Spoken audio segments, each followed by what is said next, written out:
trip to Miami continues on, and we are checking out a tank that is probably one of the most packed Euphilia tanks we've seen in quite some time here on the channel. I'm here with Josh. Josh, I don't even know where to start when it comes with the stuff inside the tank, but let's talk about the tank itself. What kind of tank do we have here, and what's the size of it? This is a Waterbox 380, displays a 290. We got 20 on the ATO, and the remainder's in the sump. Came with 5 of the Radon's X30 blues. There we go.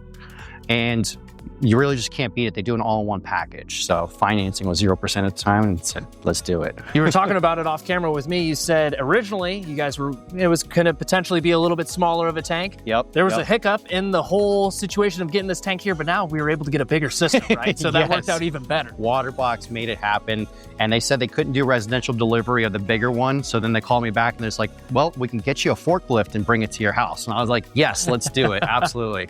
So they made it happen. We got a delivery all the way from Jacksonville, and it got in the house that day.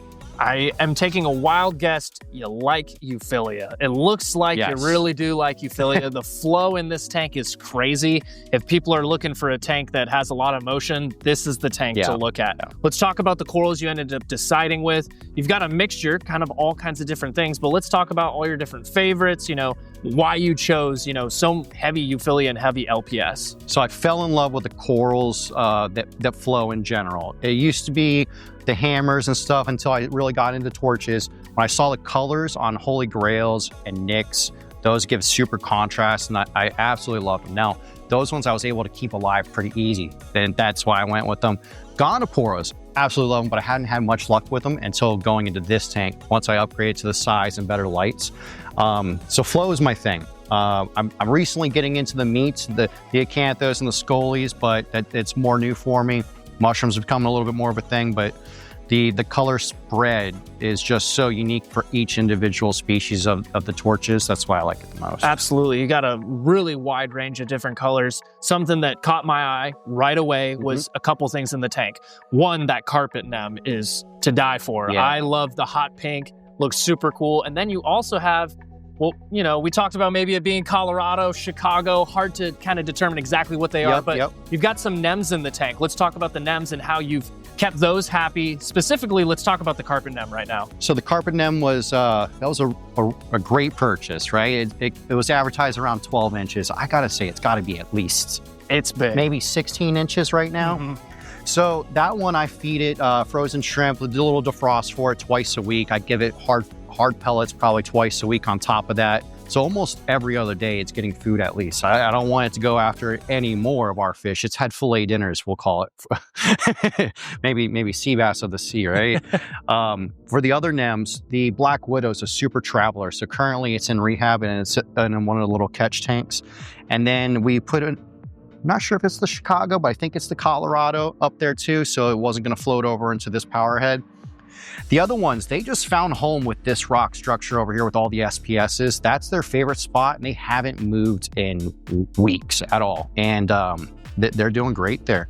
So with all of those guys, I power feed them with Reefroids twice a week and do a little bit of Phyto with it, and a little bit of Sea Chems Plus. Curious with the clownfish, you've got a pair of clowns in the tank. Were the clowns in the tank before the nems were added in? The clowns came with the old tank, and they actually came with the old nem. The old nem is sitting in our sump right now. It's a Haitian blue temp, and it was, I don't know, maybe another 14 incher, and they cohabited that one. And once they got these colorful ones, they switched. Now they've also rotated to that side of the tank and came back, and then they still like these Chicagos here. Yeah, I feel like that can be one of the bigger issues for people when they bring in clownfish into their tank. If they have nems, or do the opposite, bringing nems in with their clownfish. Sometimes it's hard to get them into that actual home, right? Getting them to go that way. We're really hoping to get one into the carpet, but no one's hosting it yet. Now, nems are one of those things that move a lot, right? Normally with their foot, they decide they want to just walk wherever the heck they want to go. I'm curious to hear, how did you get the carpet to stay right there? It decided that it wanted to beeline in the middle of the day while I was at work, threw a whole bunch of my corals I still had in the sand bed. So we had to find a solution. Victor from Coral Fascination is like, hey, bro, have your wife run up to Home Depot or Lowe's and go grab a flower pot, $3 flower pot. We put it into that thing, it sucked itself to it, and we just stuffed it in the corner, and now it's sitting there opening up like a rose. And it's loving it. It doesn't move at all. I think Nems, we've seen it with Ritter Eyes, we've seen it with the carpets. I think if they have somewhere they can dig their foot into and hide it away from a lot of things, don't let anything peck at it, and it's kind of in seclusive spaces, I think that's where they start to kind of settle in and really kind of stay in the right place. So that's a really good hack for people at home. If you're trying to figure out how to get your big Nem to stop moving around, try to either A, build a little boulder situation where they can kind of root their foot down, or get themselves a nice little pot. Just drop a little rock into the base of it too. Most of these plastic pots, they all float too. So we just took a little piece of clay, set it in it, and it's probably stuck to both of it. You've got a lot of corals in here that probably like to eat. Are you doing any specific feeding when it comes to your scolies, the acanthos? Obviously, they're a little new. Yes. And then for all of your LPS too, what do you feed them? So my scolies love the Formula 2 pellets. I just drop them in under no flow, and I let them sit there for 30 minutes and eat, and I do that probably twice a week. I'll still hit everything at least once a week with the Reefroids and you know, do target feeding, but this is what fattens them up, really. For sure. It's just dropping it in there for them. We talked about the clownfish. Let's talk about some of your fish now. You've got a really cool selection. You've got a fish in this tank that I personally have not seen in a reef tank in quite some time. You got a sweet lips hanging out down underneath. Yes. So let's talk about your fish, why you decided to go with the fish you have. All right, so everybody's aquarium has to have a dory, a blue hippo, and a couple clowns. So we started there. I've always wanted the yellow tang. We had one, it didn't make it. So we ended up getting another one. The purple tang was kind of a prize fish for a little bit, but man, that thing is just so, it's very, there you go. It's battling. It goes after the yellow tangs. The Achilles was always a goal of mine. I got one, it didn't work out. Came with ick, and we went for another one, gave it another chance. The gem tang was luck, and the yellow tang was luck. Someone else had some misfortune with their tank, so I took on hosting them permanently. Wrasses are one of my favorite species, so I like to do a little mix up on those. We currently have a Melanaris. We have 3 6 lines for picking up any bugs or flatworms we don't want or anything like that. I've got a Christmas wrasse. We had a Carpenter fairy wrasse, but she's not in there anymore with us. The Carpenter anemone got it. The sweet lips is a really pretty fish. We had 2. It also just wasn't gonna make it with this tank. The one of my favorite fish, though, is I went diving here recently for mini season or open season. I don't really go out for mini season anymore. And the Atlantic blue tang, it's really unique because it starts off yellow and it becomes into a blue tang later on. And its colors, I've watched it switch colors from bringing it from the pet store to this tank. And then when it got unstressful, there it is sitting there. It's no longer blue, it's back to yellow. So one more we've got in there is a lavender. The koi tang, I like it because it's yellow eye, but it's not very friendly.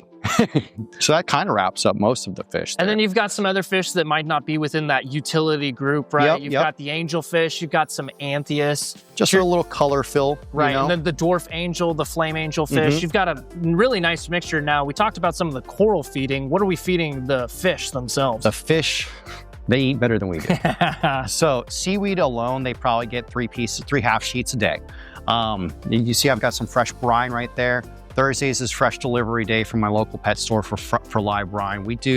I get 2 full cups of that, and they get that for maybe 4 days, a little split here and there. I've got everything frozen in the freezer right now. So twice a week at least, I do power feeding. Right before you got here, they got spirulina with brine mix. I'll do another day where I'll throw in krill, another day where I throw in mysis, and then I do a little bit of fish eggs here and there too. So almost every day they get a little bit different nutrition. You know, if I'm seeing that somebody's not looking too hot, then I'll throw in a little garlic guard in there to make them eat and spice it up. Nice. Now, this tank itself being maintained by, shout out to Victor. He's helping out with Coral Fascination. Yep. He's the one that's maintaining the tank. We recently saw another system of his. I want to hear, from you. How often is Victor coming out and doing the maintenance on the tank? It's nice to see that you're heavily involved with your system as well. So he's scheduled at least for once a month, but he likes to drop by because he's in the area a couple times. He's like, hey, you need a little bit of help. So yesterday he was here alone helping me do some final placements on stuff. But I'd hope to get back up to like every 2 or twice a month, so I don't have to be as into it but for right now, still once. And then he helped me set up all the outdoor side of it. So the maintenance side is a lot easier. So I have 2 40-gallon trash cans already mixing with RO right now. So we got water changes down to a 10-minute goal, you know, so changing it out's not too bad. So his job's a little bit easier coming to our house than some others, I'm sure. Absolutely. Now for the salt on the tank, what salt are we using? We're using reef crystals. You know, 1 bag is pretty much almost perfect for the setup that we have per trash can out there. It does give us a little bit higher alkalinity than some of the other products out there. This tank, the torches love like right at 9.0. The SPS though, they like it more about the 8.5. So what I do, I try to let the alkalinity drop a little bit lower before I do the next water change, because I know it's going to give it a slight bump up. And then for equipment side of things, let's talk about some of the equipment. Obviously, you mentioned you have the XR30 Blues up top. Let's talk about the other equipment inside the tank, and then we'll talk about down below. I will say, love the fact there's minimal equipment in the tank. You're focused on the tank itself. Yes. We got 2 of the MP60s. Having it magnetic on the outside of the tank is great. They almost put out too much flow, especially because Victor does some 3D printing and he made me these special NEM guards. Okay. They're as soon as we upgraded to those, the amount of flow has got to be 200% more. So I had to dial it down to let these guys run at like 5 or 10% versus before I was running 30 to 40%. What else for equipment? I mean, everything's hidden underneath there, so that's a great thing. With the size of this tank, instead of having a 3-panel, we have a 4-panel. We can fit everything underneath. We've got energy bars, we've got dose setups, we've got the Apex system. Vic helped me program almost all of that completely. We did reef mats, 1200 setup. What else we got in there? Calquasser going. We're doing carbonate and GFOs set into the sump. Nice big DC protein skimmers down there.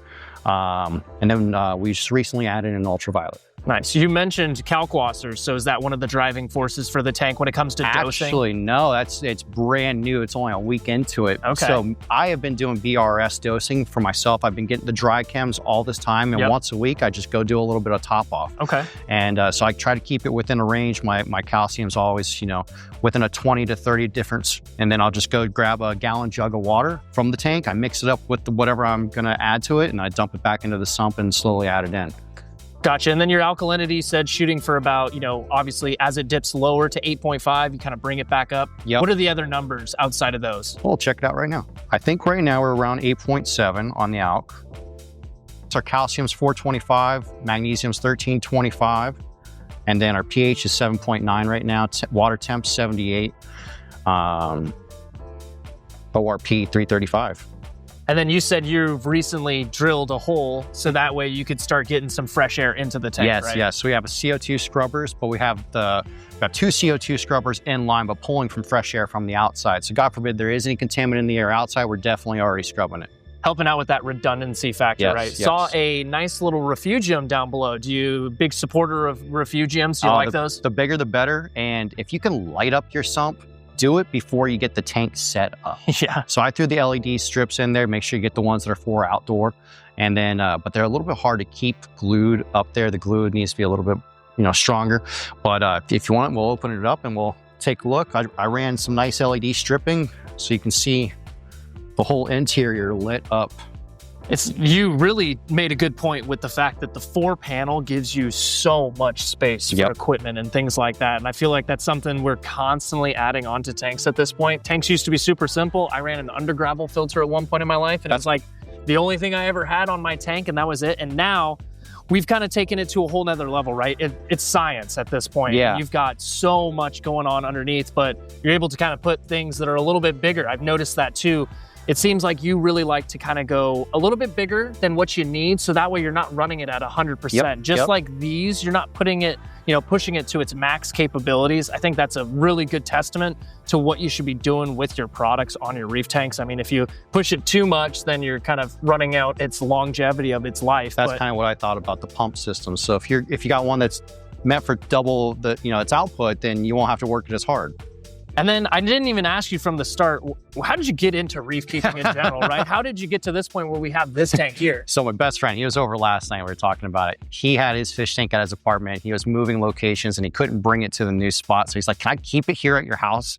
ended up staying there for almost a year. And that was, I don't know, about 12, 13 years ago. And it was maybe a 40-gallon tank. And since then, it was sitting on my nightstand. I've always wanted. So we got our first apartment together. We put one in there.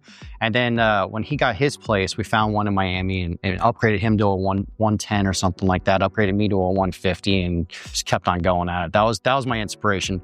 Also, growing up, my babysitters were 6 to 10 years old. They had a peninsula one mounted into a wall. They had a predator tank with lionfish. And ever since then, I've always wanted to do one. Yeah, I feel like there's always something that kind of pushes you in that direction. Curious, looking at this tank, it seems like you're more of a coral guy. You like your corals a lot. Would you say you kind of lean more heavy into like loving your corals? But obviously you like your fish too. Is that more what you kind of been focused on? I was debating on whether I was going to do a coral tank or a fish-only tank, because I really wanted to do a fish-only tank because I knew how much I was going to spend on the corals. And in the end, I battled it out, and I was like, I like euphyllias too much. So we did a mix. I see some different 3D printed stuff you've got mixed throughout the tank, something that not many people have in their systems. Let's talk about some of the 3D printed stuff you have in here. So it's a little bit of hidden gems. So we're festive for holidays, and we decided we were going to do some little Halloween themes. So I've got a jack-o'-lantern, a couple mini ghosts, a small little pumpkin, and in my wife's little bio cube, we also added a little skull, and we put a Gonophora sitting in the skull, so it has some hair coming out of it. And then a friend of mine said, hey, you've got a nephew that likes Pokemon. How about I print you some Pokemon? We'll put that in there too. I was like, yeah, absolutely. I'm a big fan. What's crazy in my mind was you sent me some pictures, I don't know what that may have been, a couple weeks ago. Yeah. And there was racks all over this tank. It was covered in racks. There was racks here, racks there. You still have some racks in the back, but it was like your sand bed literally was covered with racks. I didn't have any more room. My wife's like, you can't buy another piece until you get it all on the rock that you spent so much money on. I'm like, okay, next 20 hours is me gluing everything. Yeah, it seems like you've definitely started to kind of group things all into specific kind of gardens. Is that what you're trying to create here? Yes, Obviously, you got your like Gani garden and things like that. That's exactly what we were calling it too. She said that she wanted me to make a Gani garden, and well, we made it happen. The rock flower in the back, only one of those, or do you have a couple of them in the tank? There's two left. There's that one. There's one on the opposite side it's paired up next to some zoas, but the carpet anemone may be making it move. I'm not sure yet. Those were the Florida key rock anemones, and I love those. They're small, $25, and you get a ton of color out of them, What's been the biggest challenge for you in this tank? What's been, obviously you've kept some tanks for a couple of years now at this point. Yes. What's been one of the bigger challenges for this system? Color blindness. Totally. So it's kind of a joke, but a lot of men are colorblind. So I do have a red-green deficiency. So trying to do good contrast and to determine where I want to put things, I've got to get up, get down, pull back and see, all right, let's go replace this one more time. And then you think you've got a system of where you want to place everything. Then you see, oh, this is going to look better. Let me pop all these pieces and go redo it. It really isn't about the chemicals or the filtration and all that stuff. That all kind of came easy. It was more about figuring out what I wanted to do and stick to it. Some people are hands off from their tanks, right? They don't put their hands in the system. It seems like this is a tank you're actively kind of messing with, getting in and kind of touching and being around. Yep, I love it. And I really don't depend on Victor. It's just nice to have a backup. Plus my dog's welcome into the house so he can come on in and take care of the tank. Let's say I'm out of town too. And what we'll do is we'll set up right here, we'll set up one of the cameras, the baby monitor cameras as extra, and we'll monitor the tank while we're away too. That is one of the perfect things. There's like the Wiz cameras now, you've got the Google cameras, all these different kind of things that you can kind of keep a eye on them. Yeah, I mean, Josh, you've really killed it with this one. Victor, big kudos to him for helping out with this tank. Again, one of the cleaner sand beds I've seen in quite some time. What are you doing to try and keep this sand bed so clean? So from the start, I was like, we're gonna just pump this with the cleaner crew. I've got about 5 starfish that have got to be the size of my hand or just about. Maybe a few more smaller ones we added. Of the tiny Nassarius snails, we did, I don't know, maybe about 80 of them, dumped them right on in, threw about 20 Mexican turbo snails in there. And that's done a lot of good for it. Every water change, I throw a little bit of quick start back into it. And, that way we're keeping some of the nitrates and everything going right the proper way. We do a little bit of waste away also in there too. Okay, and then for the rest of the cleanup crew, outside of what's kind of working on the sand bed, what else do you have for cleanup crew in here? The diamond goby. The diamond goby it's a great fish. It looks beautiful. It's cool what it's doing. You can watch it throw the sand through its gills. but it makes sand mounds. And it doesn't decide where it wants to stay. It decided this whole tank is its home. And if you mess up anything, it's going to tell you it messed it up.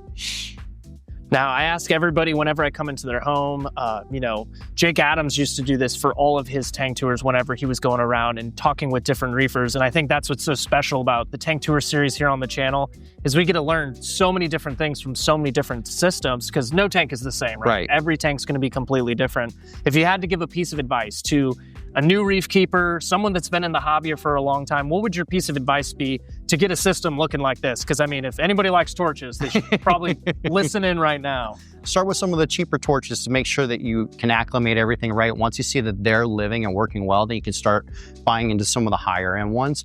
Really a par meter though, that'll definitely help you. I don't run any UV on this one because these Radion 30s put out so much power. I have to dim them down to about 30% of just blues and royal blues.